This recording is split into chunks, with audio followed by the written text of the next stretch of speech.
बिस्मिल्लाहिर्रहमानिर्रहीम। थाना कोतवाली की हदूद में 5 रोज़ कबल मियाँ बीवी को डाइनिंग करते हुए कत्ल कर दिया गया था। ये एक बड़ा ही सनसनीखेज़ वक़ूआ था और बिल्कुल एक ब्लाइंड था फ्रॉम द स्टार्ट। कोई पता नहीं था कि ये फायरिंग करने वाले लोग कौन हैं, कहाँ से आए हैं। रात का अंधेरा था। SHO कोतवाली ने, SP सिटी ने, SP गुलगश्त और उसकी टीम ने, CIA की जितने लोग हैं, बड़ी मेहनत से काम किया। वो इतनी मेहनत की कि सुबह तक हमें क्लियर हो चुका था कि मुलज़मान कौन हैं, किस रास्ते से आए हैं और किधर से गए हैं। उसके बाद वो गिरफ़्तार हुए और जो वक़ूआ था जिस तरह से CCTV में देखा गया उसी तरह उन्होंने उसको बयान किया। जो एविडेंस हैं कोरॉबरेट हुए। इसमें सनसनीखेज़ी ये थी कि इंग्लैंड की टीम हमारे पास आई हुई थी।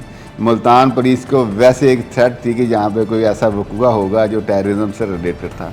हम सब ने उसको इस तरह से चैलेंज के तौर पे लिया कि शायद ये जो इन्फॉर्मेशन आई है उसी की इम्प्लीमेंटेशन में दहशतगर्दों ने कोई एक्ट किया है।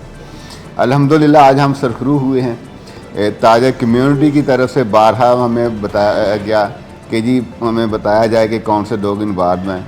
इसी तरह जो हमारी जुडिशरी से उनका तल्लक था, एक एम्प्लॉई था जुडिशरी का, उनकी तरफ से कि जी हमारे लोअर एम्प्लॉई को टारगेट किया या जुडिशरी की तरफ जो है सफ़र जारी कर दिया तालिबान ने। तो उन तमाम जो बसे थे, वो तमाम रूमर्स जो थी, जो तमाम सस्पिशन थी, इस टीम के प्रोफेशनलिज्म की वजह से वो ख़त्म हो गई। ये जो पुलिस अफसर आपको नज़र आ रहे हैं ये हमारे सर का झूमर हैं।